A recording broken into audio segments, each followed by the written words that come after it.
As a rule, a state always would like to produce its own arms rather than import. However, domestically producing the full range of weaponry needed by your military is prohibitively expensive for all but the most prominent, wealthiest states in the world. Therefore, most states rely heavily on arms imports to supply their armies and secure their national security. This isn't to say that recipient states do not perceive any benefits by importing arms. To the contrary, there are many. Let's go over some of the primary benefits of importing arms. Probably the most obvious benefit of importing arms is the ability of that import of arms to increase a state's military capability. Arms imports are often justified by the recipient state by increasing military capabilities and national security. States that are unable to fulfill their defense needs with domestically produced equipment look to import said equipment from other states. Importing military equipment has the effect of drastically altering the military capabilities of the importing state in a relatively short period of time.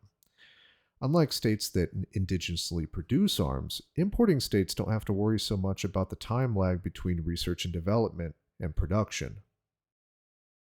Another benefit of importing arms is the implied commitment that tends to come with the importation of arms. The supply of arms is often perceived as an expression of friendship and political support between the supplier nation and the recipient nation. Of course, the degree of implied commitment varies with the identity of the supplier and the terms of the transfer. As we can see in the Ukrainian Russian conflict, the importation of Western weapons came with an implied political commitment from states providing the weapons, especially since many of these weapons have been donated and not sold, placing the cost solely on the supplier state. In the case of U.S. exports, FMS exports, or foreign military sale exports, are tied more directly with perceived political commitment than DCS or direct commercial sales. This is because in the case of FMS sales, the U.S. government is directly transferring the arms to the foreign government. Now, not only do arms imports show implied commitment from the supplier nation, depending on what type of arms you get, it could also be an expression of privileged status.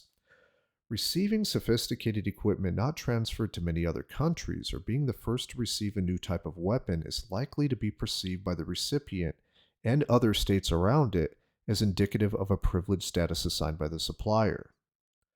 A great example of this benefit are the recipients of the F 35 Lightning II, or Joint Strike Fighter. All recipients may be perceived to have privileged status because of their ability to operate an incredibly advanced piece of weaponry provided by the US. States that do not have this privileged status, like Turkey as of late, have had to settle for less advanced fighter aircraft such as the F 16. Another benefit of importing arms is leverage. Major suppliers are interested in preventing a recipient from turning to another supplier and in maintaining a reputation as a reliable supplier of effective arms. By threatening to switch to another supplier for future transfers, or to complain in public about the quality of arms or support, a recipient may be able to extract political concessions. In this case, leverage works both ways. Recipients of arms, especially expensive advanced arms, can turn away from a supplier to exert leverage. The Egyptian courting of Russian arms sales in 2015, as well as UAE purchases of French made Rafale jets in response to growing frustrations over delays in the possible US F 35 deal, show that importing states are far more willing to exert leverage than most people initially believe. The increasingly diverse arms market also provides many importing states with substitutable options, making the international arms market resemble more of a buyer's market and not the seller's market of the past. The importation of arms by states may also be to keep the military happy. Arms imports may be a means to maintain the support of the military leadership. This tends to apply particularly to sophisticated weapons and may have only a loose relationship to the operational requirements of the military. State governments that operate on military patronage often and will import sophisticated arms to keep the military happy.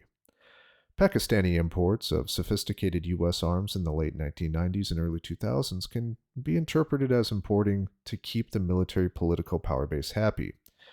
Unfortunately, with the coup in 2001, it doesn't necessarily look like they kept the military all that happy. Now that we've gone over some of the major political military benefits of importing arms, it's interesting to dive into a couple of the primary economic benefits of importing arms. One major benefit of importing arms comes in the form of the transfer of technology.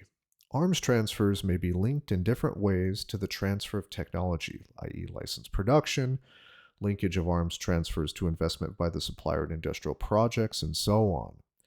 This technology may, under certain conditions, have applications for the civilian as well as for the military industries. For instance, if a country has been able to license produce a tank or something that uses a gas engine, it could be that the factory that may be set up to co produce that tank engine may also learn how to make regular engines for cars, thereby allowing the production of civilian goods from a primarily military oriented factory. The trade in arms and the trade in commercial goods often goes hand in hand. So it's safe to say that the trade in arms usually results in somewhat of an expansion of trade. If arms recipients are able to negotiate offset agreements with the supplier, they may be able to expand the export of goods and services beyond military goods. Such an increase in export revenue is a net economic gain only if it can be sustained. Otherwise, it's merely a reduction of the negative economic impact of arms purchases. Often, states that trade arms also trade in commercial commodities as well. The trade in arms can often strengthen the commercial trading relationships between the supplier nation and the recipient state.